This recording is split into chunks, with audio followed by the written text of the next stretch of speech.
quite intense that it needs to be, in many cases, can be very, very hard because we have to, scare the system into trying to adapt. Right. And that takes a big impetus. It takes a big stimuli. Hey everyone, my name is Dr. Nick Halsey with Modus Nova. I'm a licensed neurophysical therapist and neuroscientist helping brain injury survivors understand how to make functional gains after their injury. I hope this video helps you in your recovery. One of the things that I've seen are these graphs of recovery after stroke over time, and that, well, Jonathan is now at 3 years, right? Was 2018. And I guess earlier on is when you get the most bang for your buck in terms of therapy, but over time it's less return for a given amount of therapy. I guess, and one of the things that I guess can be challenging is, Jonathan would like to think, oh, well, if I do this for a month, I'm going to see a change, and I'm going to, things are going to come back. But I keep telling him it's not that it's easy, or it takes a lot to come back, and somewhere along the way, I'm kind of rambling, but I'm guessing that's or saying or feeling that, or what is it they call it, plateau? Sure. Yeah, the concept you're talking about is this plateauing effect. And I think it's really important to mention, and let me just acknowledge what you're saying. And I think the way you described it is almost how I described it too. So you're exactly right. And that is, early on after a neurologic injury, you generally can get more ROI. So like if you imagine like 1 hour of rehab can maybe get 10x of improvement, where X is just some arbitrary number. And then maybe a year after, we get maybe 1x, something like that. Those are just arbitrary things just for illustrative purposes, but that concept is true. Now, the thing that is often misinterpreted is that goes to zero, right? It doesn't go to zero. It just becomes harder to get those effects, right? It becomes a little bit harder to improve.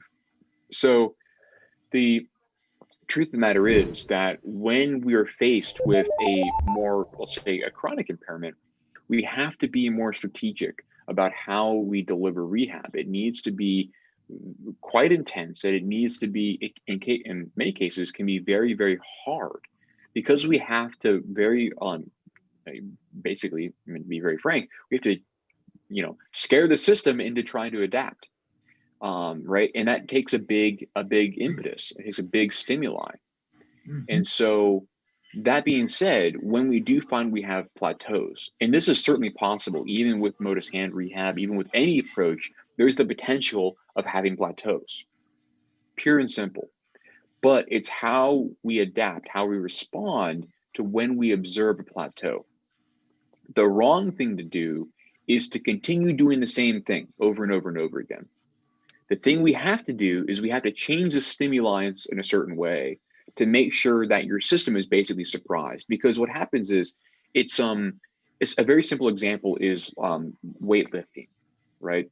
Or if you, for painting, for instance, right? If you were to paint the same thing over and over and over again, you might get good at something, get good at a technique, but then what has to happen, you kind of plateau and you kind of reach the limits of what you could do.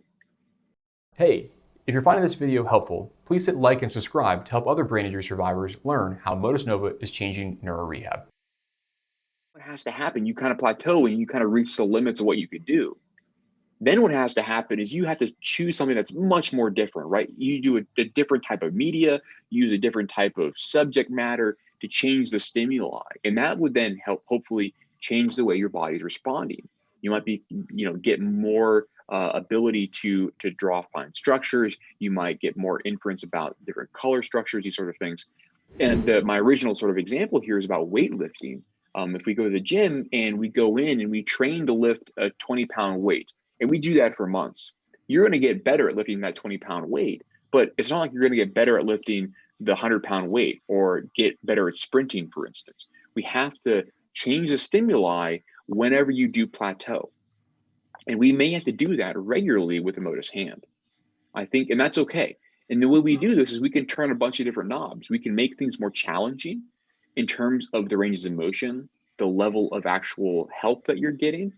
We can also change this with the individual therapeutic exercises, right? We can choose games, even though you're moving the same amount, but if we make the requirements for you to move much more complex, right? If you're having to move with fine temporal dynamics, you have to kind of negotiate fine obstacles.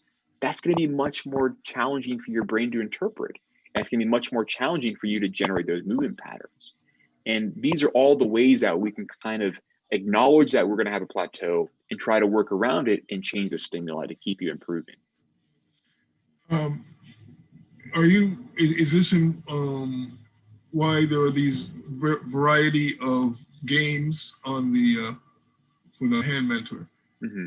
You know, like space tennis, fishing, all these sort of things, to come at it with different approaches. Although in all cases, it's moving the wrist.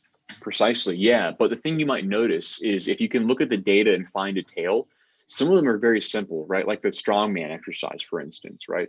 This one doesn't have any sort of temporal constraints on it, right? You just have to, at some point, go to the down position and then go to the up position, right? That's a very simple case. But the one you mentioned, fishing, right? When you're trying to control the location of your green bar as the fish moves up and down, that's going to move at potentially random occurrences, and it's going to change directions very rapidly. Those two things, even though we're doing the same sort of motion, right? Fundamentally, if we boil it down, yeah, we're moving into this flexion of the wrist and the hand and extension of the wrist and hand. Even though we're moving in those same fundamental directions, the environment, the context of those movements are very, very different. And that's how we can use the games to sort of leverage the visual complexity too, to kind of cause those stimulus to be constantly increased. So actually, fishing is not one of Jonathan's favorites. Yeah. You have all the use data. We're seeing on the screen here. Of how because there is the user has choice of which ones they want to engage with and others. I'll skip. Yeah. Jonathan, you like the one where it's breaking. Your favorites are breaking the bricks and was it space tennis? Cosmic tennis. Yeah. Yep. Those are really good ones. Yeah, those are really good ones. I'd say go ahead. One of the stumps is the symphony with the music doesn't run. Sorry, Jonathan, I didn't hear you there. Did you say you like that one? That's one that stumps you the most. It stumps you the most. Yeah. So that's a great example, right? Because you have to move from potentially there is a music note at the very top, bottom, top again, or you have to go to the middle. So it can be very, very quick movements. And that's a really challenging one.